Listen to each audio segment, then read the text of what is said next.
நம்ம தொடர்ந்து எஸ்ஐஆர் பற்றியான அப்டேட் தகவல்களை பார்த்துட்டு இருக்கோம். இன்னைக்கு வந்திருக்கக்கூடிய சில முக்கியமான அப்டேட்டுகளை பார்க்கலாம். தேர்தல் ஆணையமே வெளியிட்டிருக்காங்க. கிட்டத்தட்ட பார்த்தீங்கன்னா நம்ம இப்போ 19ஆம் தேதியே நெருங்கிட்டோம். நமக்கு பார்த்தீங்கன்னா டிராஃப்ட் லிஸ்ட் வர்றதுக்கான எல்லா ஒரு வேலைகளும் செஞ்சுட்டாங்க. இப்போவே பார்த்தீங்கன்னா யாரெல்லாம் ஓட்டரில் இருக்கிறாங்க அப்படிங்கிறது பார்க்கறது எப்படின்னு சொல்லிட்டு வந்துருச்சு. இன்னைக்கு நான் போட்டு பார்த்த போது கூட என்னுடைய பேர்லாம் வந்திருக்குது. நீங்கள் அது எப்படின்னு நான் சொல்கிறேன், அதை பாருங்கள். அதே மாதிரி பார்த்தீங்கன்னா நிறைய அறிவிப்புகள்லாம் கொடுத்துருக்காங்க. நம்ம ஒவ்வொன்றா பார்த்துடலாம். முதல்ல என்ன சொல்லியிருக்காங்கன்னா, தேர்தல் ஆணையம் இந்த 19ஆம் தேதி டிராஃப்ட் லிஸ்ட் வரும். இதனுடைய முக்கியமான நோக்கமே என்னன்னா, யாருமே தகுதி பெற்றவங்களை நாங்கள் நீக்க மாட்டோம் அப்படின்னு சொல்லியிருக்காங்க.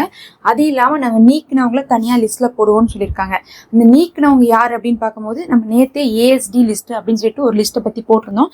பார்க்காதவங்க அந்த வீடியோ பார்த்துருங்க. அந்த ஏஎஸ்டி லிஸ்ட்ல யார் இருப்பாங்கன்னு பார்த்தீங்கன்னா, அதாவது பிஎல்ஓ ஆஃபீஸர் 3 தடவை உங்கள் வீட்டுக்கு பார்த்து கூட உங்கள் கையில் ஃபார்ம் கொடுக்க முடியல, இல்லை ஃபார்ம் கொடுத்து அதை நீங்கள் திருப்பி எழுதி கொடுத்தது அவங்களால வாங்க முடியல, இல்லை பார்க்கும்போது அங்கே அட்ரஸ் சேஞ்ச் ஆகிருக்குது, இல்லை அவங்க நிரந்தரமாகவே இங்கே விட்டு போயிட்டாங்க, அதாவது ஊருக்கு போயிருக்காங்க வேற, நிரந்தரமாகவே வீட்டவே காலி பண்ணிட்டு போயிட்டாங்க அப்படிங்கிறது வேற. இந்த மாதிரி ஆட்கள், அதே மாதிரி இறந்தவங்களை தான் நாங்கள் ஏஎஸ்டி லிஸ்ட்டுன்னு ஒன்று தயார் பண்ணி அதில் போட்டுருவோம். அதில் எதுக்காக அவங்களெல்லாம் நாங்கள் நீக்கியிருக்கோம்னு சொல்லிட்டு தெளிவாக மென்ஷன் பண்ணிடுவோம்னு சொல்லியிருக்காங்க. இந்த ஏஎஸ்டி லிஸ்ட்டும் நாளைக்கு 19ஆம் தேதியே பார்த்தீங்கன்னா உங்களுக்கு 19ஆம் தேதியிலேருந்தே வரும். ஒன்று ஏஎஸ்டி லிஸ்ட்டு, இன்னொன்று டிராஃப்ட் லிஸ்ட்டு.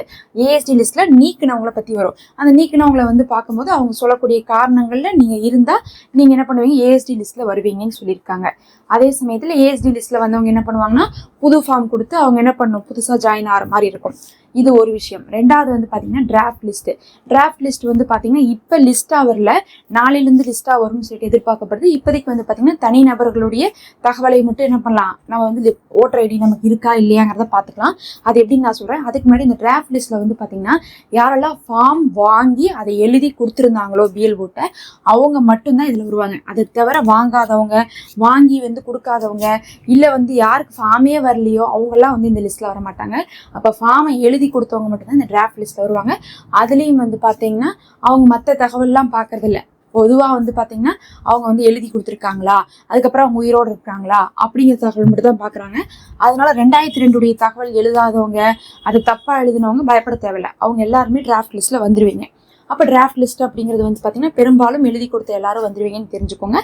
அதை எப்படி பார்க்கலான்னு பார்த்தீங்கன்னா, நாளைக்கு டிராஃப்ட் லிஸ்ட் எப்படி பார்க்கலாங்கிறது தெளிவாக சொல்கிறேன். இன்றைக்கி தனியாக நீங்கள் உங்களுக்கு இன்னும் ஓட்டுரிமை இருக்காங்கிறத இண்டிவிஜுவலாக பார்த்துக்கலாம். நாளைக்கு ஒட்டுமொத்தமாக தொகுதிக்கே பார்த்துடலாம், இன்றைக்கி இண்டிவிஜுவலாக பார்த்துடலாம். இதை நீங்கள் பார்க்குறதுக்கு பார்த்தீங்கன்னா எப்போ போல் இந்த ECI.net அப்படின்னு சொல்லக்கூடிய இந்த வெப்சைட்குள்ளே போயிட்டிங்கன்னா இப்படி தான் பேஜ் வரும். அந்த பேஜில் பார்த்தீங்கன்னா கீழே அதாவது search your name in voter லிஸ்ட்னு சொல்லிட்டு இந்த பிங்க் கலரில் இருக்குது பாருங்கள், அதை கிளிக் பண்ணிக்கணும். Search your name in voter லிஸ்ட்னு கொடுத்துட்டிங்கன்னா இப்படி கேட்கும்.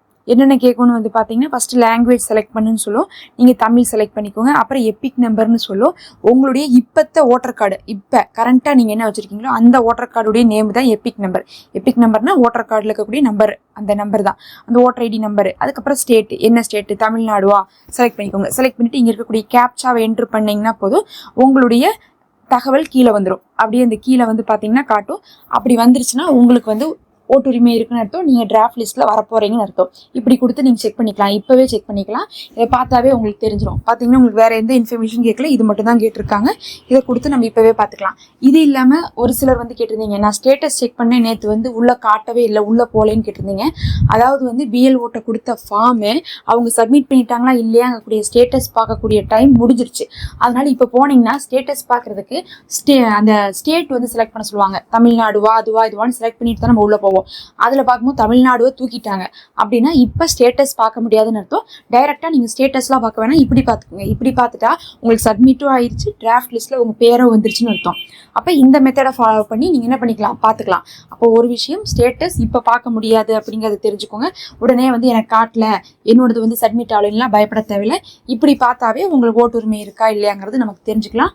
டிராஃப்ட் லிஸ்ட்டுன்னு வரும்போது ஒட்டுமொத்தமாக தொகுதியோடதும் சேர்த்து வரும். அது பார்த்தீங்கன்னா நமக்கு அநேகமாக நாளையிலேருந்து அவைலபிளாக இருக்கும். நம்ம நாளையிலேருந்து என்ன பண்ணிக்கலாம், டிராஃப்ட் லிஸ்ட் போடலாம். கண்டிப்பாக நாளைக்கு பாருங்கள். வந்த உடனே என்ன பண்ணுவோம், அதை நம்ம போட்டுருவோம். எனக்கு தெரிஞ்சு இந்த எஸ்ஏஆர் வந்ததுலேருந்து முதல் நாள்லேருந்து நம்ம தகவல் போட்டுட்ருக்கோம். நீங்கள் நம்மளுடைய எல்லா பழைய வீடியோ பாருங்கள். இந்த 1.5 மாதமாக எஸ்ஏஆருடைய அப்டேட்டை ஒரு நாள் விடாமல் நம்ம கொடுத்துக்கிட்டே இருக்கிறோம். என்ன அப்டேட் வந்தாலும் சின்ன சின்ன அப்டேட் கூட கொடுத்துருவோம். அதனால் நம்ம நாளைக்கு எது வந்தாலுமே கொடுத்துருவோம். இந்த ப்ராசஸ் எது வரை இருக்குன்னு பார்த்தீங்கன்னா பிப்ரவரி கடைசி வரை இருக்கும். அப்போ தான் நமக்கு ஃபைனல் லிஸ்ட் வரப்போகுது. இப்போ டிராஃப்ட் தான் வரப்போகுது, அப்போ ஃபைனல் வரப்போகுது. அது வரையுமே நம்ம தொடர்ச்சியாக அப்டேட் தான் கொடுப்போம். இன்னொரு விஷயம் வந்து சொல்கிறேன். இதில் வந்து பார்த்தீங்கன்னா அதாவது வந்து டேட்டை மாற்றிருக்காங்க நமக்கு தெரியும். என்னது இந்த டிராஃப்ட் லிஸ்ட்டுக்கு 19ஆம் தேதி மாற்றுற மாதிரி அதுக்கப்புறம் செய்கிற விஷயத்தையும் மறுபடியும் டேட் மாற்றிருக்காங்க. என்ன மாற்றிருக்காங்கன்னு பார்க்கும்போது புது ஃபார்ம் கொடுக்கறது, அதுக்கப்புறம் வந்து இந்த அட்ரஸ் சேஞ்ச் பண்ணுறது, இதெல்லாத்தையும் என்ன பண்ணியிருக்காங்கன்னா 19ஆம் தேதிக்கு பின்னாடி இருந்து ஆரம்பித்து அடுத்த மாதம் 18ஆம் தேதி வச்சுருக்காங்க. இதுக்கு முன்னாடி என்ன பண்ணியிருந்தாங்கன்னா இந்த மாதம் 16 ஆரம்பித்து அடுத்த மாதம் பொங்கல் 15 வரையும் நான் சொல்லிட்டு இருந்தேன். யாராவது புதுசாக கொடுக்கணுன்னா கொடுத்துக்குங்க, இல்லை வந்து யாருக்கெல்லாம் வந்து ரிஜெக்ட் லிஸ்ட்டில் பேர் போச்சோ அவங்களாம் புதுசாக அப்ளை பண்ணுங்கள், யாரெல்லாம் ஃபார்ம் எழுதி கொடுக்காமல் இருக்கீங்களோ அவங்க புதுசாக அப்ளை பண்ணுங்கள், ஃபார்மே வராமல் இருக்கிறவங்க புதுசாக அப்ளை பண்ணுங்கள் நான் சொல்லியிருந்தேன். ஆனால் அவங்களுக்குலாம் இப்போ டேட் மாறி இருக்குது. டேட் வந்து இந்த மாதம் 19 ஆரம்பித்து அடுத்த மாதம் 18. எப்பயுமே ஒரு மாதம் டைம் கொடுப்பாங்க. இது 19ங்கிறனால அது வந்து அடுத்த மாதம் 18ஆம் தேதி வரையும் நமக்கு வந்து பார்த்திங்கன்னா புதுசாக அப்ளை பண்ணுறது சேஞ்சஸ் பண்ணுறதெல்லாம் வருது.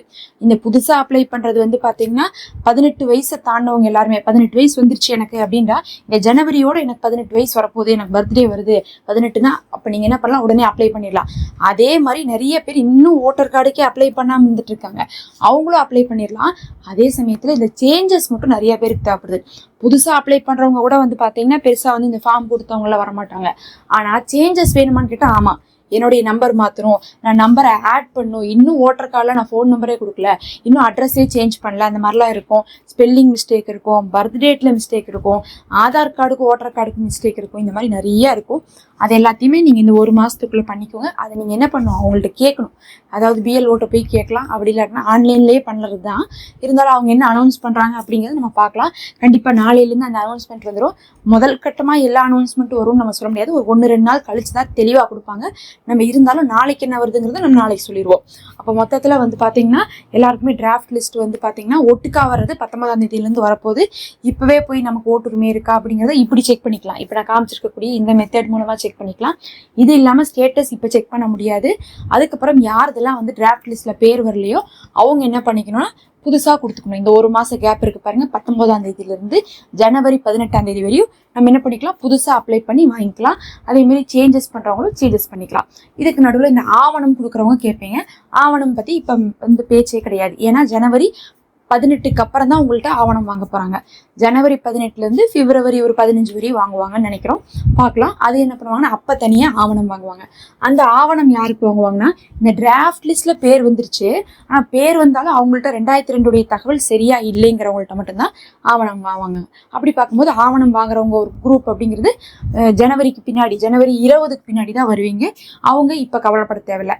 சேஞ்ச் பண்ணுறவங்க சேஞ்ச் பண்ணிக்கோங்க, புதுசாக கொடுக்குறவங்க புதுசாக கொடுத்துக்கோங்க, மிச்சவங்கள பார்த்துட்டு பேசாமல் இருந்துக்கோங்க.